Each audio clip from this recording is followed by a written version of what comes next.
احنا مش هنخلص بقى من امام عاشور دوت.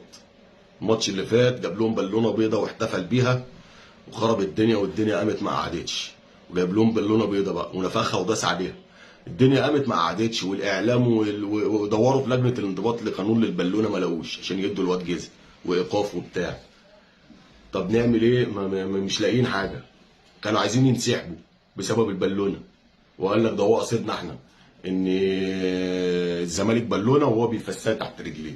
تيجي النهارده تجيب 3 اجوان هاتريك وتنقذ الاهلي من هزيمه. يعني الاهلي كان مهزوم 1-0، تيجي انت تجيب 3 اجوان وتخليه يفوز وتقربه من الصعود. كده كتير. انت لو قاصد اللي انت تجيب لهم شلل مش هتعمل كده يا عم امام. طبعا النهارده الاهلي بيفوز باداء بما يرضي الله، ولا انيل من كده. اشباح لعيبه بتلعب. يعني الاهلي كان بيلاعب استاد ابيجان، لا ده وسام ابو علي وامام عاشور كانوا بيلعبوا استاد ابيجان لوحديهم. اقسم بالله مفيش حد في خط الوسط يتقال عليه كان بيلعب، مفيش حد في خط الظهر بيتقال عليه كان بيلعب. كلهم اشباح لعيبه. اللعيبه خايفه تروح تضغط على اللعيبه بتاعت استاد ابيجان. كله بيستخبى من بعضه عشان ما يستلمش الكوره. اللعيبه مش قادره تجري. في لعيبه شطبت كتير في النادي الاهلي مش هتاخد منها تاني، وفي لعيبه حرام اللي هي تلبس تيشيرت النادي الاهلي. الفريق عايز يتغرب يا كابتن محمود. اقسم بالله. لو عجبك الفيديو ما تنساش متابعه